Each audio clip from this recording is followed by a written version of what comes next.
Serious, hospital workers, what regrets do you hear from dying patients?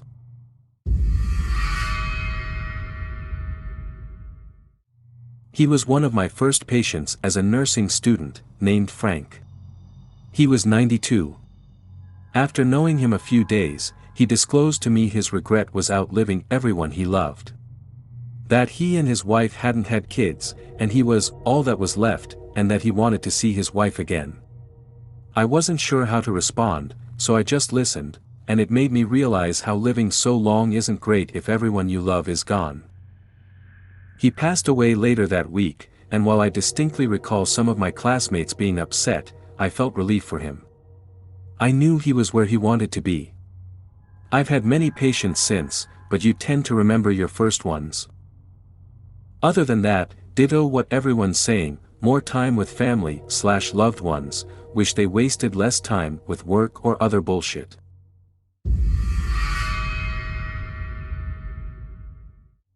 I'm a hospice social worker, so I have the honor of getting to listen to people's life stories, including favorite memories and regrets. Most regrets center around what they didn't get to do, like never traveling to Italy when their family was originally from Naples. Some regret not getting specific education, wanting to go to college but never doing it. Some regret their choice in partner, especially when alcohol/drug abuse was involved, or cheating. Many express a sadness that looks a lot like regret if they are estranged from family. And some have anticipatory grief from knowing they will miss a milestone, like the birth of a grandchild. Some regret not taking better care of their health, people with COPD who regret ever having a cigarette. In general, life is long and time smooths some of the rough edges, so people tend to focus on the good.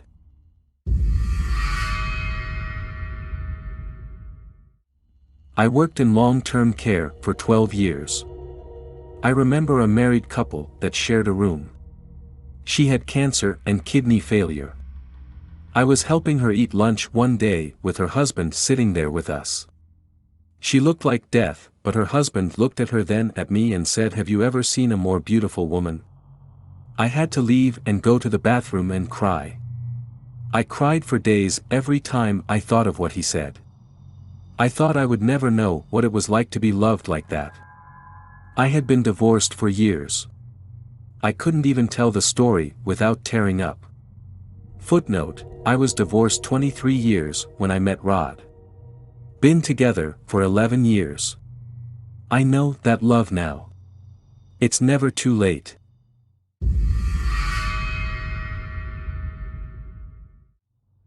I worked as an oncology nurse right out of nursing school.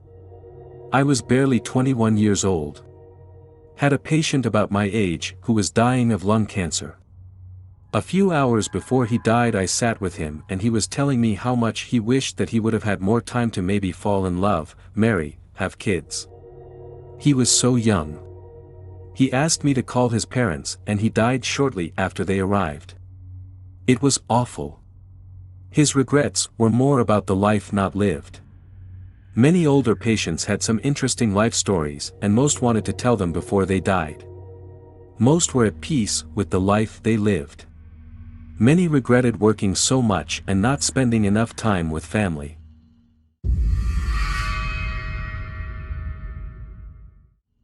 I was a new nurse, flying solo.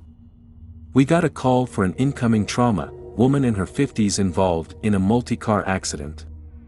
We were all ready at the ambulance bay, unsure of the woman's complete condition. She rolled and breathing on her own, but very labored with asymmetrical chest expansion.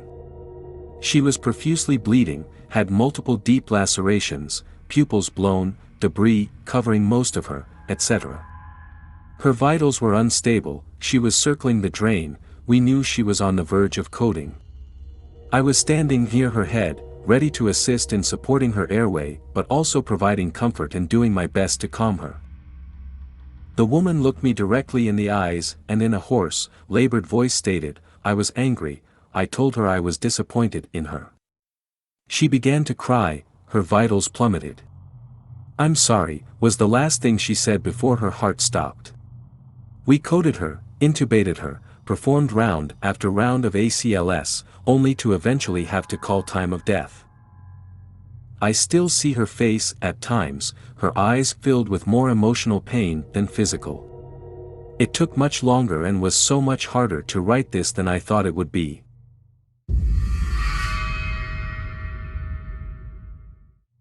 I used to work in the respiratory ward of a hospital almost a decade ago. I was young and everything and occasionally took a puff of smoke from my friends when we were out drinking. Only a few off times, tbh.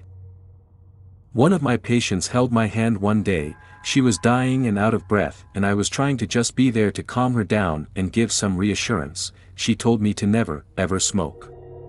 She regretted smoking when young, as now she is dying because of it. She hates smoking so badly because of all the damage. She described it as drowning, and said that when you are being choked to death and that sensation you are losing your breath is just absolutely terrifying and the worst. Her words stuck with me, and in her final days we kept her as comfortable as we could as she struggled to breathe, with meds and everything. She passed not too long after, but I wasn't working that day. Never forgot her advice. Never took another puff.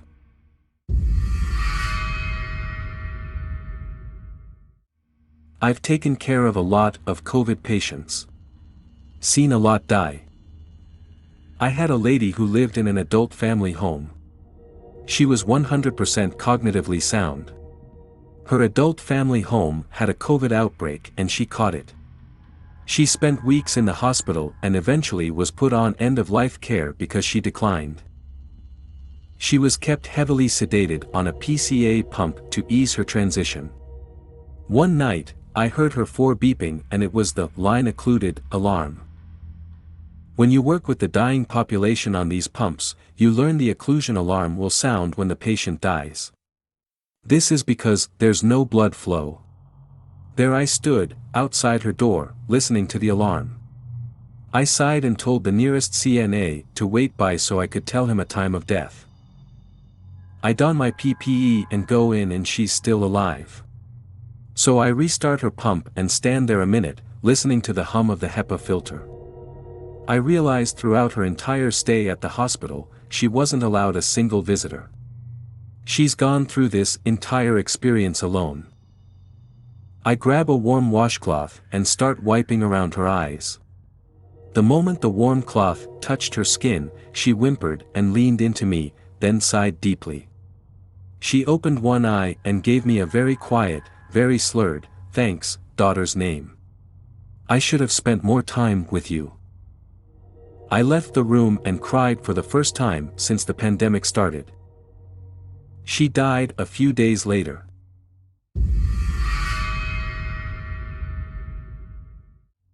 I was diagnosed with T-cell lymphoma on my birthday in 2016. I was told if my chemo didn't work, I had weeks to live in 2017.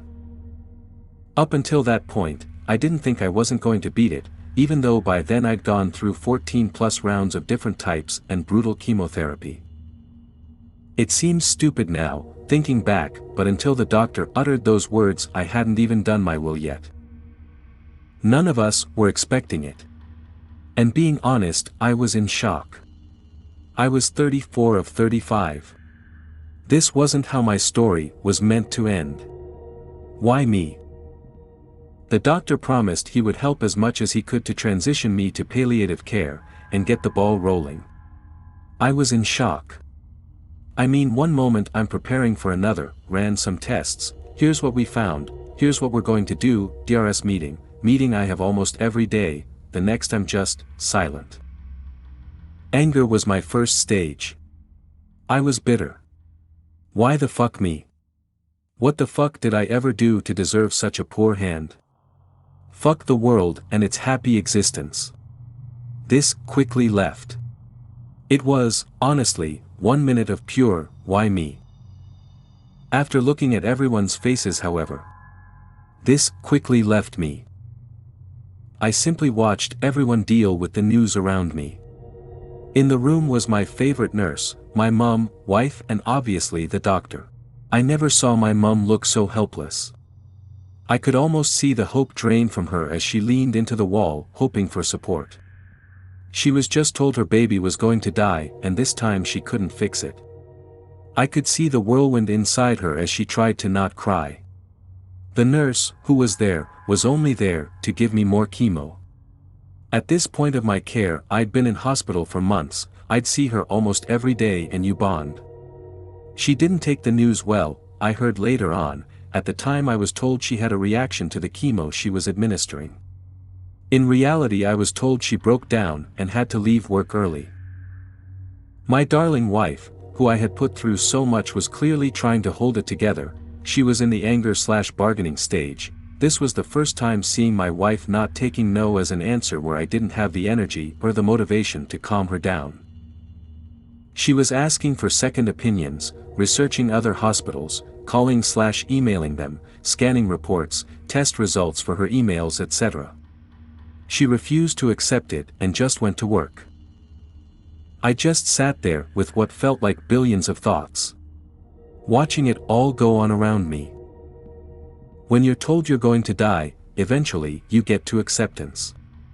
Once I accepted there was nothing more to do, all the little things in life that annoy, stress or anger you go away. Everything is beautiful, and I noticed everything. My perspective had completely changed. My time was running out and I just wanted to be surrounded by love. That's it. My only regrets. As most people are saying in this thread. Time. I didn't do enough with it. I didn't have more to see my beautiful baby niece grow up. I wondered if she would take after her mother, my lovely sister, who never got to enjoy her pregnancy due to her brother getting cancer months before she was due to give birth. Why did I waste so much time being angry towards my father? We wasted so much time ignoring each other over petty family bullshit. Why the fuck didn't I travel more? Why didn't I take more photos of ourselves when traveling? I had tons of travel pictures over the years, but hardly any of me and my wife or my family enjoying the holiday, just holiday crap like pictures of museums, buildings and food. Now I'm on heavy drugs scrambling my brain for memories of my wife's face when she saw our view from our hotel in Croatia. Believe me, when you're dying, you can Google the art and the architecture pictures. The real value are the pictures of you and the ones you love. Going through cancer robbed us of joy, and I just wanted to see the twinkle of happiness in the eyes of my loved ones. Love and time, that's it. When it boils down to it, that's all that's left. Love and time. I was diagnosed with stage 4 angioimmunoblastic T-cell lymphoma, AITL, on my birthday. My regrets were, time, wasting it on petty things, not doing more with it, not forgiving people over petty shit, not taking more family photos, not traveling more/creating more memories.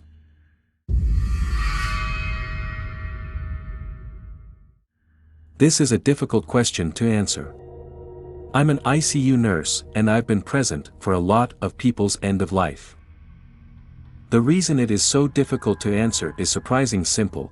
People come into ICU, they get put on a ventilator, which involves a tube in the trachea, through the vocal cords, and then they can't speak. Depending on medications they require, they aren't commonly conscious either. So the communication happens before the ventilator, and either A, they didn't have time to express ideas about regrets due to the urgency at the time, or B, they didn't think it was time to express those ideas, they thought there would be more life, more opportunities. The problem is that they didn't tell any family members or loved ones either, prior to coming in. So I come on to a shift several days later. I don't actually know this person. I haven't heard their voice, or their ideas. What I have heard about my patient is from their visitors, the loved one and the family. But what I'm doing with my day is trying to remind those same people that under the tubing, behind the equipment and the drugs, that are the bread and butter of my job, under the blanket and on the bed is their loved one. The person is the point. But we also tend the machines. Machines for breathing, machines for making the heart keep pace, machines helping to reduce effort a tired heart needs to pump, machines to do the work of the failing kidney, machines to remove need for the tiny spaces left in diseased lungs to push more gas than they can ever hope to move. And we tend to use drugs. Drugs that assist the machines. Drugs that push the body to do what it currently or no longer can. And the patient moves from day to night and back to day. And the family want us to do one more thing. And another. Because they want their person back. Sometimes we can do that. We can give you your person for more time together at life. Sometimes we can't. And if you've ever wanted to know about regrets of dying patients, these are the regrets many people can never express. The regret that they weren't able to tell their loved ones and families they didn't want all the things. Maybe some of the things, for a while. But not all of them, until the end. The regret that the loved ones and families want to help, but as the patient they physically could not tell them no, don't do that, it's not helping. The regret that those who understand that there are worse things than dying are those for whom those worse things present their current reality. So I guess the point is this. Don't wait until you are there. Have a conversation with your significant others about what you want to happen if the worst happened. Don't put it off as having bad thoughts or ideas or unpleasant or even that it'll invoke some sort of fate that wasn't otherwise going to happen. Discuss organ donation as if you really had the chance to do it. Let your loved ones know what you think, and leave your actual end-of-life regrets for stuff like not going to Disneyland that time, or spending too much time driving to work.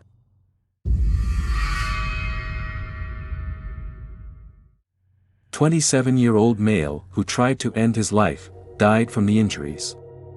I still remember it clearly. He told me his entire life story. I didn't sleep for a few days after hearing it, and sometimes it still haunts me to this day. He was bullied in middle school straight until the end of high school. He had mild Asperger's and was quite intelligent, but because of his looks and weird mannerisms he was picked on. Then it got worse. The girls would make him drink out of the toilet, the guys would chokehold him until he passed out or tied him up inside the gym and woke up alone after school ended, only to go home and get beaten by his parents for being late. The girls would often make up fake accusations and he'd be suspended, only to be beaten up by parents once more. The guys would steal his clothes and toss them in the dumpster only for him to go crawling in it while naked. The girls would replace his lunch with rotten food or feces, the guys would pelt him with rocks. It was just unfucking believable. He finished high school, but just barely, dropped out of college and left home to go into the service industry, but it only got worse for him there as he couldn't do well with stress. He had his own issues, said he was one of those incels and his only reason for living was so that others could abuse him to make themselves feel better.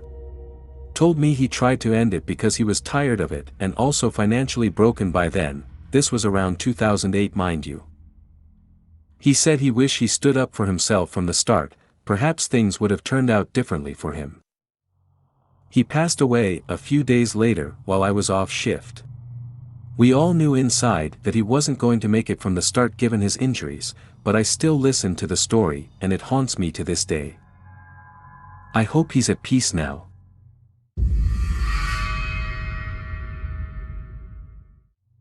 A little different, but I worked in a GI lab and we had a much older man, late 70s, probably maybe late 80s, it's been a while, come in for GI issues. While doing the procedure we found cancer and it was a death sentence. Super bad, and I think he had refused to have a colonoscopy up until this point. The doc said it was horrific, we couldn't get past the cancer, it was so bad. He said, maybe a few months. We finish up and I am at bedside with the patient and doc comes in to talk and family wouldn't believe it. The guy wouldn't believe it. The doc backed down and not once told him how bad it actually was. I was pretty upset because doc basically lied to the family and gave them false hope because they wouldn't stop arguing and he just didn't care to tell them the truth. I still wonder often about what happened to him. If he spent his last days fighting it and wearing himself out, or if let himself enjoy his last few months. Colon cancer is horrific. It looks exactly like the word cancer, It's disgusting. It looks alien. Please please please people get your colonoscopy when you are told. It's not just you are saving, it's your kids who will get screening earlier if they find something in you. But if you don't, they'll never know they are at risk. I've seen some questions, so here are some recommendations. They changed the recommended age from 50 to 40 a few years ago. That doesn't mean insurance will cover it that early though, but fight for it. Also, if they find precancerous polyps, it'll be a 1 to 3 year follow-up depending on how many, how bad, etc. If normal polyps 5 years, and if no polyps 10 years. If they find something bad like lots of polyps or precancerous, it means your kids, brothers, sisters, etc. get their colonoscopy ASAP. No age rule. I had a mom who got her colonoscopy for issues at age 40-ish and had colon cancer. Her 20-year-old daughter got hers a week or so after that and had colon cancer already as well. Both survived by catching it early. Lastly, the prep is pretty poopy, but no one is looking at your asshole at any time. The doctor will do a digital exam but almost never has to look because it's pretty easy to get into a butthole and you'll already be heavily sedated. The scope goes in and it's done. Most take literally 10 minutes. Legally we have to stay in, I believe, 6 minutes. So go forth and get it done.